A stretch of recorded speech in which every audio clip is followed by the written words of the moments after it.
cando un historiador árabe ou un cronista cristián do século IX ou X escribe, non o fai co mesmo espírito que o facemos nós, nin coa mesma intención, o fai con outras intencións. E entón a veces tampouco lle interesa moito, non lle importa moito distinguir o que é unha verdade comprobada e o que é unha tradición e o que é unha lenda e incluso o que é un mito, porque esta visión da historia que nós temos hoxe é unha visión moi recente, a historia como ciencia. Antes a historia era un coñecemento en gran parte literario e moi transido de imaginación. Que ocorre?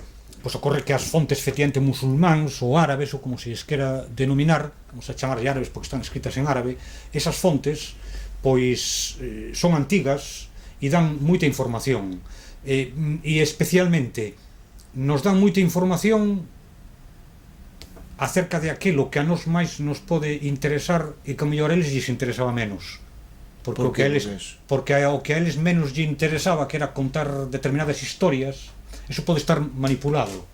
Eso está en moitas ocasións, contanse cousas que non se saben seguro, que se escoitaron a outros moito tempo atrás, e a veces hai que comparar unhas con outras, uns detalles con outros, para chegar á conclusión de se iso é verdade ou non é verdade.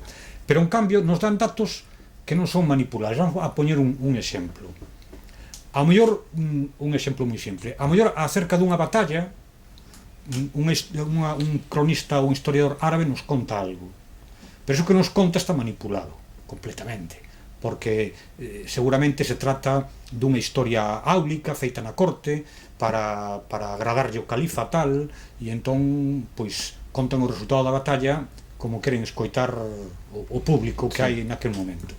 E se te vas ao mellor a unha fonte cristián latina, contache o mesmo acontecimento, pero dunha maneira moi diferente, ao contrario exactamente. Aí co que te quedas é que o mellor o acontecimento houbo, é o único que podes sacar, tendo en conta que a veces tamén tampouco se pode perder de vista, o mundo da historiografía cristiá non era totalmente distinto da historiografía árabe, son contemporáneos e moitas veces uns copianse a outros, a pesar de que uns sexan árabes e outros cristiáns, copianse, e o que che está contando nalgo que redacta en Oviedo, pois é o mismo casi que redactou outro antes en Córdoba ou viceversa. Entón, o acontecimento en sí é o máis inseguro, pero o acontecimento que a eles máis lles interesaba, e por eso manipulan. Pero a mellor un dato xeográfico non teñe ningún interese en manipular, claro, porque era algo... Ou un topónimo, por exemplo. Ou un topónimo. En este caso falamos de Galaecia ou de Galicia. Pois, por exemplo, eso eles non tiñan ningún interese en manipulalo. Ese era algo que era accidental na súa historia, era accidental. Non hai que manipularlo, porque máis era unha cousa evidente. Non lle iban a chamar a un lugar de outra maneira cando alguén o ia ler, porque diría, isto que está contando non se sostén. E iso que a nos sí que máis nos interesa, por exemplo, para chegar á conclusión da existencia do reino de Galicia. Como se chama ao reino cristián medieval? Non hai dúbida, chamase reino de Galicia, non se chama de outra maneira.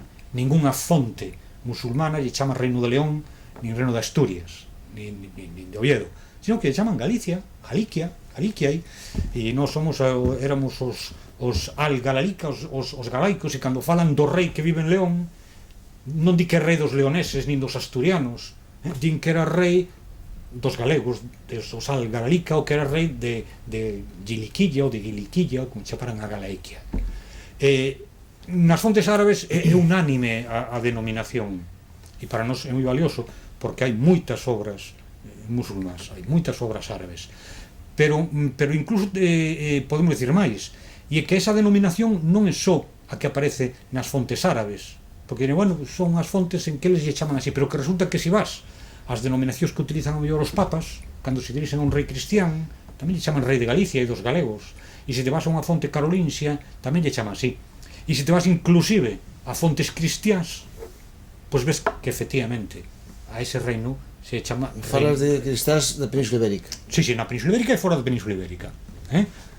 Fontes carolinxias de Francia, fontes... en fin, de calquera, fontes incluso imperiais, fontes que veñen de Italia, dos papas, ou as propias fontes latinas, as crónicas editadas aquí, non falan do reino de Asturias nin do reino de León, e están sempre describindo Galicia, e desde logo asomándose esas fontes que son de finais do século IX, de principios do X, as fontes que son unha serie de crónicas que se redactaron en Oviedo, se chama as crónicas asturianas, vemos que todo ese paradigma da Reconquista é un invento, porque o mapa que nos están describindo é o mapa do Reino Suevo, por exemplo.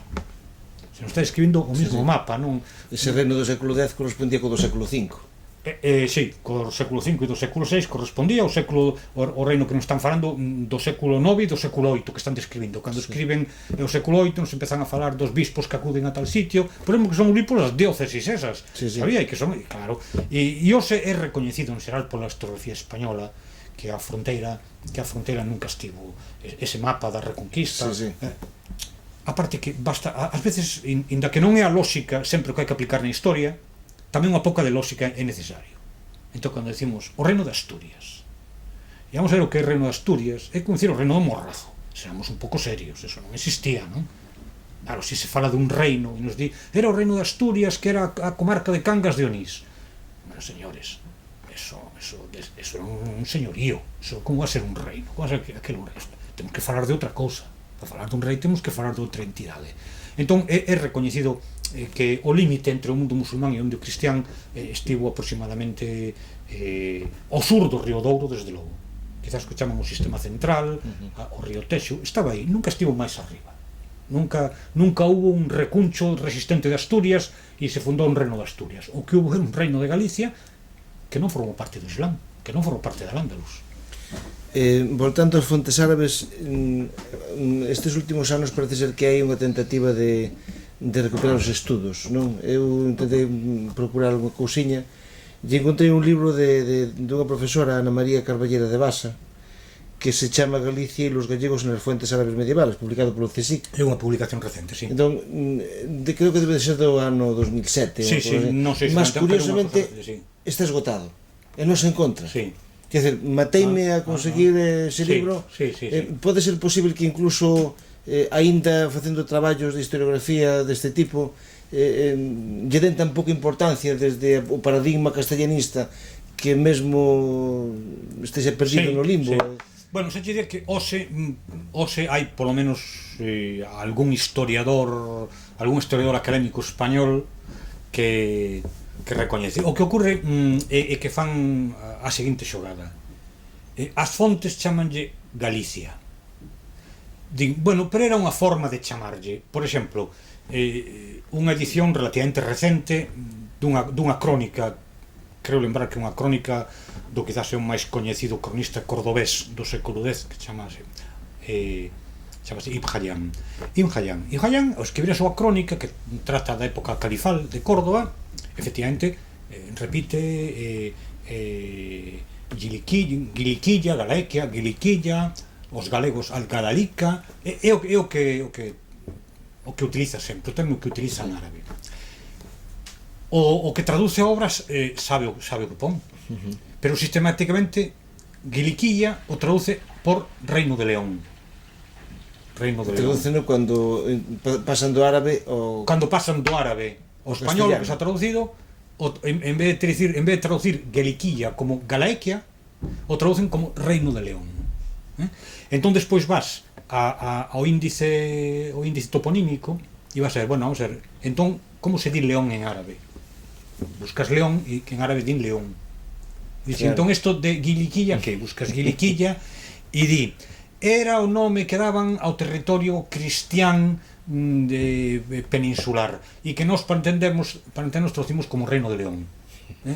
O traducen como Reino de León sabendo que non é León, porque León era León. Comentarasme unha vez que tiñas un libro no que parecía un mapa, en ese mapa puña transliterado do árabe a ortografía latina o nome de Al-Jaliquia e por encima puña Reino de León. Un libro publicado no século XIX, en 1850 algo. É a primeira gran historia de España que se fai, que é a historia de La Fuente. La Fuente fai un mapa da península no século X e entón o que fai é poñer os nomes árabes transliterados, é dicir, transcritos con termos latinos, os nomes árabes, e logo o que fai é poñer o nome que lle dá. Entón, efectivamente, no espazo todo que ocupa o reino cristián na península, pon Giliquilla, que é Galaequia, sí, sí. pero ao traducir tamén a traducción pon Reino de León. Entón tes os dos termos, tes o termo que utilizaban os árabes, que é Giliquilla ou Galaequilla, e tes o termo que traduce el, que chama Reino de León. E deso chamalle Reino de León. En parte hai que pensar que probablemente a mediados do século XIX, porque cando empeza a escribir La Fuente a súa historia, aínda deben estar empezando a escribir Murguía e Viceto, e además probablemente non lle darían credibilidade nin lle darían chance, non? Ao que decía Murguía e Viceto. Entón, naquele momento, probablemente a historia de Galicia era unha gran descoñecida. Posiblemente estes homens non saberían que poñerlle. Para eles sería unha sorpresa, como naquele momento, eu coido que cando está escribindo La Fuente a mediados do XIX non se coñecía a lírica galega. Pensaríase que Galicia era que o galego era un idioma ágrafo e un idioma que non tuvera nunca cultivo literario, porque se empeza a coñecer despois. Incluso as persoas que traballan en historiografía no século XIX moitas veces podían estar exentas de malicia. Claro, eu prefiro creer eso, que estaban exentos de malicia. Xa non podo creer tanto cando vexo unha traducción feita recentemente, a finais do século XX, unha traducción dunha crónica árabe en que Giliquilla se traduce como león, cando ao mesmo tempo se nos di que león en árabe era liún. Aí xa ten que haber outra cousa, porque xa Murguía e Viceto teñen dito que o nome que tiñan as fontes era Galicia, e porque Sánchez Albornoz xa tiña dito, aínda que el tamén lle chamaba Reino de Asturias, no obstante, tiña dito, bueno, en realidade, di na súa obra, creo que un dos traballos que aparecen en estudios sobre Galicia na Alta Edad Media, di, en realidade, o nome que se lle daba era Galicia. Xa se curou en letra pequena. Sí, en realidade isto, na fonte non na letra grande. Na letra grande sempre Reino de Asturias, Reino de León, pero logo di, en realidade hai que ter en conta, creo que nunha nota, en realidade hai que ter en conta, isto, o nome que lle aparecía era Galicia, pero logo non utiliza o nome de Galicia. Por qué? Pois porque, claro, está moi asentada, moi introducida a secuencia de que dos visigodos a españolidade pasa ao Reino de Asturias, do Reino de Asturias ao Reino de León e a Castela, e de Castela a España. Entón, se ora dis que era Galicia, como recontas a historia? Para empezar, tens que anular todos os libros de texto existentes e facer outros novos, non?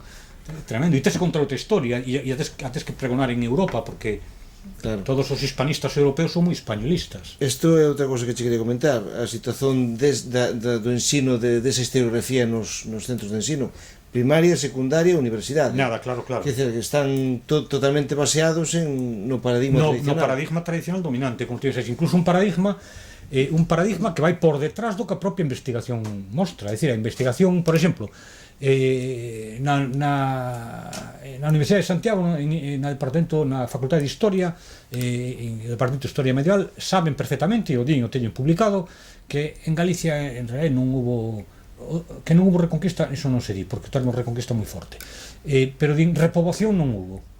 En Galicia non hubo repoboación, nin o norte nin o sur do río Miño.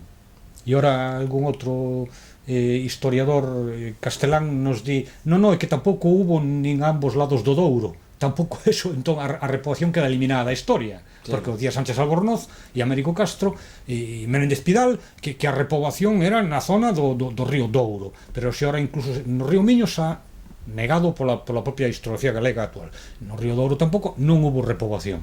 A repoboación é un paradigma, é un elemento que conviña quitar pero ti ora vas aos libros de historia e siguen repetindo reconquista, repoboación, e aquí así se despachan a Edade Media, vai moi por detrás. Chamas de ideoloxema a ese construto? Sí, ese construto é un elemento ideolóxico, non é científico, histórico, eso non vale, era mellor desterralo. Porque aquí todo, até certa época histórica, todo era o Cid, todo era Castela. Claro, todo é un capítulo que a Edade Media despáchase como a época da Reconquista. Mas é unha cousa que quero salientar, é que reparas xa mesmo sin ser galego.